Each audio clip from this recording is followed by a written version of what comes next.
Hello everyone, I'm John Higgins. This is PNG Tonight. Coming up, confusion within the National Cultural Commission. Its head, Dr. Jacob Simmet, says he does not know about the proposed merger with other agents. Nearly 1,000 people, children and adults, are alive today as a result of Operation Open Heart. The program also has a core team of Papua New Guineans to sustain it.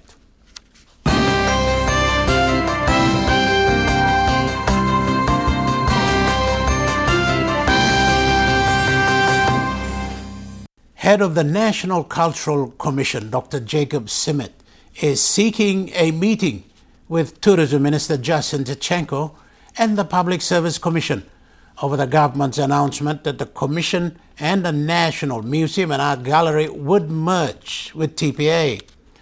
And obviously unhappy, Dr. Simmet talked to us today.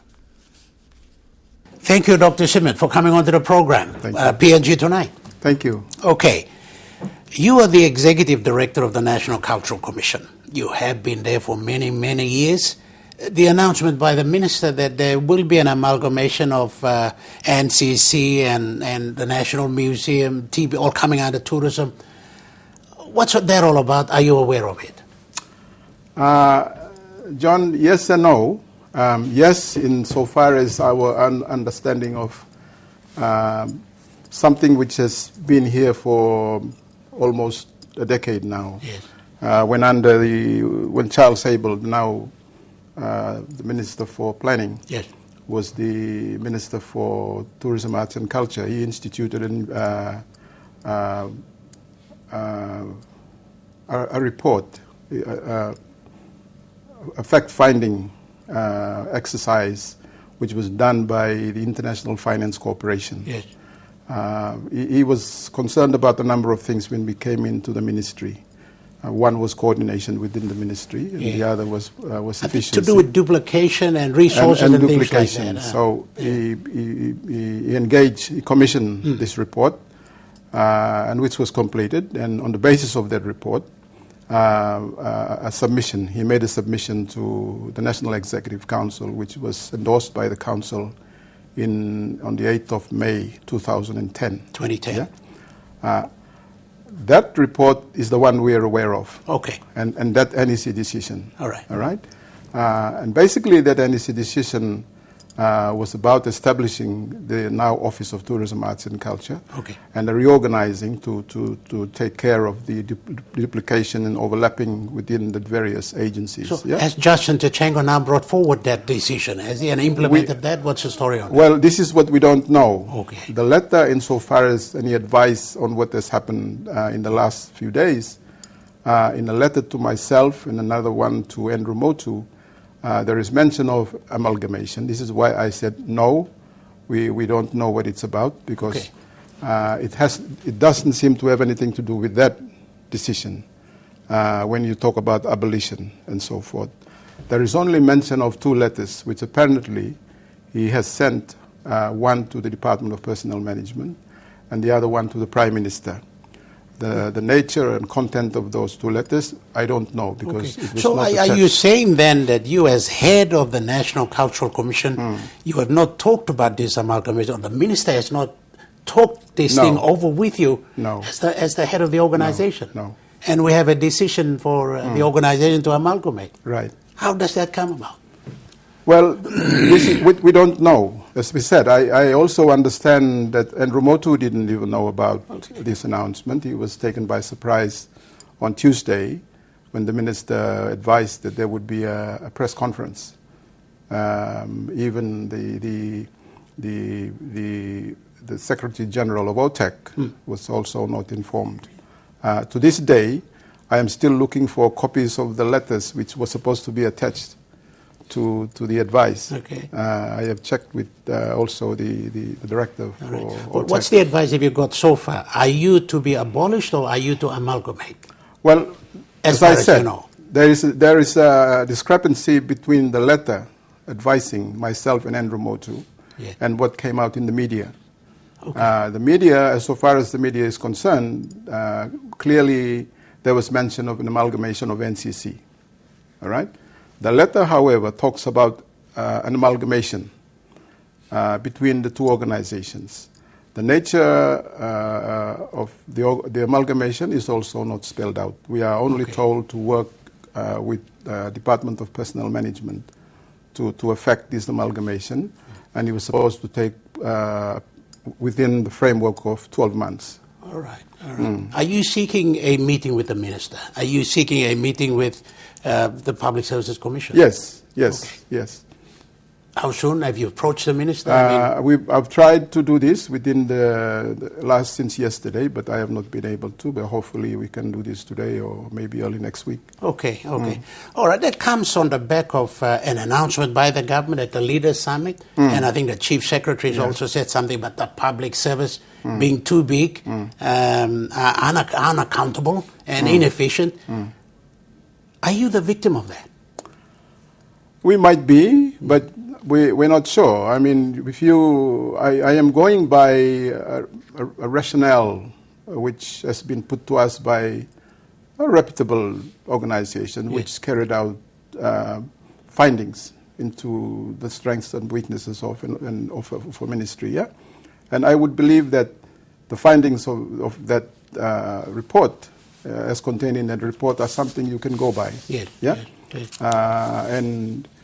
And when you talk about cost savings and so forth, I consider that those kind of issues will have been considered very seriously in that report. So anything apart from that, I don't know how that kind of decision would have been informed. Yeah. What is the basis of that kind of difference? What is the rationale of that kind of report? Yes. I can see what the government, our governments can be concerned with the size of public sector and the costs that are involved. But I believe that reports tell you what to do when you are thinking about those things. That's right, Yes. and what steps to take. That's right. And cost is, I guess, it's operative here now. Wilson Thompson, a board member, did talk about the expenses that we've gone into hosting cultural events here abroad. A lot of money that's not being paid for. Is that something that could have been the basis? Or? Yes.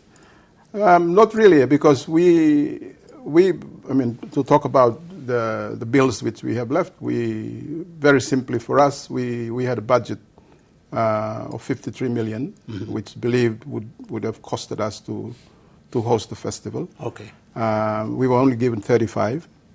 And you can put your figures together, we will still we'll do savings of 3 million. Yeah? 35 plus 15, which is the outstanding, we cut ourselves by 3 million. So we're still within the budget that we proposed. Okay, so, but then saying we owe money here, is that... but anyway, the picture at this time comes in as the Commission owing money to certain places, and that certainly isn't good news. No. But as I said, we tried our best. Yeah? These things are not cheap. No. When you host a festival. What is 50? Absolutely. But 53 it does send a wrong signal to our friends out there. Yes. That, hang on, big as we are, we cannot afford it. I mean, that might be the wrong signal out there. Yeah, when you can afford, you can compare that to the games. How many million, how many hundreds of millions it costed. Yeah. That's true. Yeah. All right. Just a little bit on protective of our heritage. I want to draw your attention to some years back when the then Chief Minister, Prime Minister, now the Grand Chief, Sir Michael Somare, allocated some money at the time of independence, I think, to each province, and I think it was about 20 to 50,000 kina, to set up cultural centers in each province. No province has really done that, and I think except Enga. And that has been a failure on a lot of provinces to continue that. Yeah. That was just after independence. Yes. Yeah.